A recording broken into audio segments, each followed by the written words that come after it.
highly favorite ones.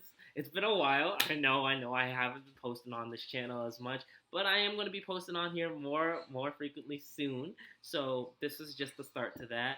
I just came back from LA a couple days ago, and in LA I was given this word, and hopefully God bless you through it. And it's called "Go Up the Stairs," and you'll understand what I mean by that at the end. God is doing a new thing soon. Yes, He is the same yesterday, today, and forevermore, but we are beings of change. God's perfect, but we are not. We have to change. We must change. Do you believe God is doing the new thing? If so, good, because He does do that in order for us to prepare us, to move us forward. God shakes things up to help us to grow.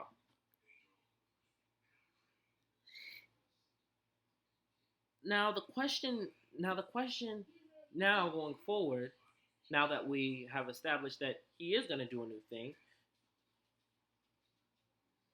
the question now is, what are we going to do in response to that? The answer is not nothing. I'm going to read from, if you could please open your Bibles to Matthew 25:14 through 30, and I'm going to read it. And it reads, "For it is just like a man about to go on a journey, who called his own slaves and entrusted his possessions to them. To one he gave 5 talents, to another 2, and to another 1, each according to his own ability. And he went on his journey. Immediately the one who had received the 5 talents went and traded with them, and gave 5 more talents. In the same manner the one who had received the 2 talents gained 2 more. But he who had received the 1 talent went away and dug a hole in the ground and hid his master's money. Now after a long time the master of those slaves came and settled accounts with them. The one who had received the 5 talents came up and brought 5 more talents, saying, 'Master, you entrusted 5 talents to me. See how I have gained 5 more.' His master said to him, 'Well done, good and faithful servant. You were faithful with few things, and I will put you in charge of many things. Enter into the joy of your master.' Also, the one who had received the 2 talents came up to his master and said, 'Master, you entrusted 2 talents to me. See, I have gained 2 more talents.' His master said to him, 'Well done, good and faithful servant. You were faithful in few things. I will put you in charge of many things. Enter into the joy of your master.' And the one who had also received the 1 talent came up and said, 'Master, I knew you to be a hard man, reaping where you did not sow, and gathering where you scattered no seed. And I was afraid, and I went away and hid your talent in the ground. See, you have what is yours.' But his master answered and said to him, 'You wicked and lazy slave. You knew that I reap where I did not sow, and gather where I scattered no seed. Then you ought to have put my money in the bank, and on my arrival I would have received my money back with interest. Therefore, take away the talent from him, and give it to the one who has 10 talents. For to everyone who has more shall be given, and he who will have an abundance. But the one who does not have, even what he does have, shall be taken away. Throw the worthless slave into the outer darkness. In that place there will be weeping and gnashing of teeth.'" So the answer clearly is not to do nothing. This parable was telling, Jesus was telling stories about the kingdom of heaven in this chapter of the Bible. And this is just one of the things that Jesus used. This is just one of the stories that Jesus used to teach. He used these stories to teach people. Now, the answer is never we do nothing. The answer is never that. Do nothing is laziness. It's like just saying, "Okay, God, just do everything and I'll sit and do nothing." God could do it all by himself if he wanted to, on his own. Yet he chose you out of the darkness and called you into his light according to the purpose that he had for you. So instead of doing nothing in the light, start doing something. Start moving. It says in James 2:14 through 20, I'm going to read that verse too. James 2:14 through 20, please. And it says, What use is it, my brethren, if someone says he has faith but has no works? Can faith save him? If a brother or sister without clothing and in need of daily food, and one of you say to them, "Go in peace and be warmed and be filled," yet you do not give them what is necessary for their body, what use is that? Even so, faith, if it has no works, is dead, being by itself. But someone may say, "You have faith, and I have works. Show me your faith without the works, and I will show you my faith by my works." You believe that God is one, you do well. The demons also believe and shudder. But are you willing to recognize that, you foolish fellow, that faith without works is useless? So to be lazy and say, "Oh yeah, God's going to do it," that's faith without works. We can't do that. That's useless. That's nothing. That's nothing. That's nothing. You don't just, "Oh yeah, I'm going to hope in God," and not do anything to move towards God's plan. That's like moving away from him. It's like two things tugging in the opposite direction. So that still begs the question, what should we do? Well, there's steps to it. There's a order. God is a God of order and process. He's not going to do anything that's going to confuse you. He's not a God of confusion. He's a God of order, process, planning. God is a God of all of that. So there's steps to take, which hence go up the stairs. The first step is speaking it. Speak it. I don't mean speak it to any old friend. I don't mean speak it to any old random person.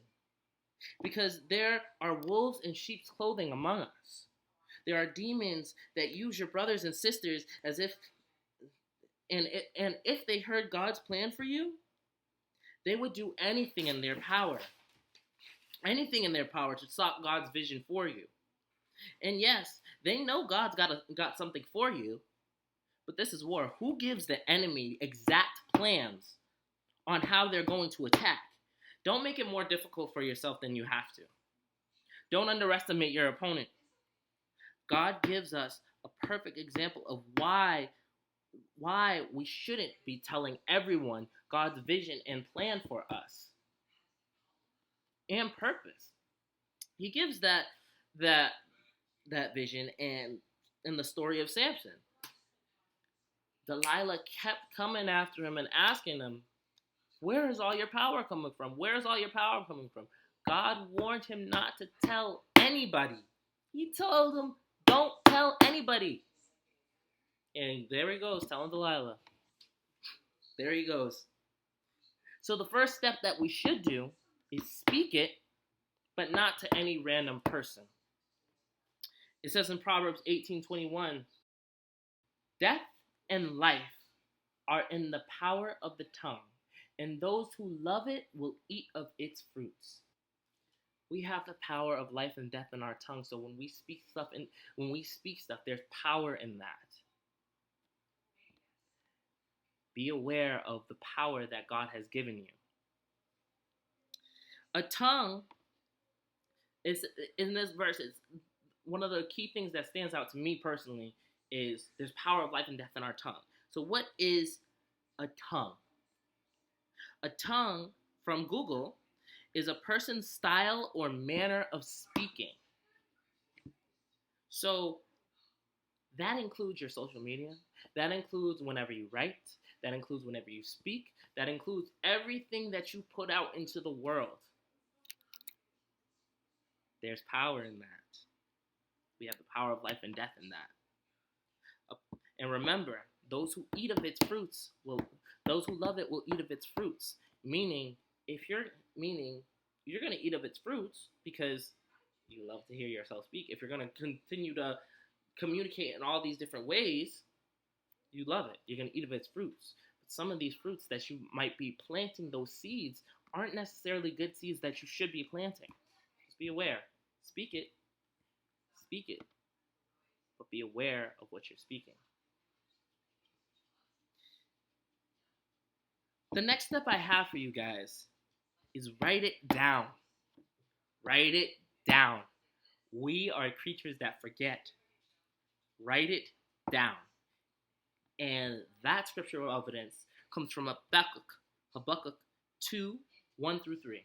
It says, I will stand on my guard post and station myself on the rampart, and I will keep watch to see what he will speak to me and how I may reply when I reprove.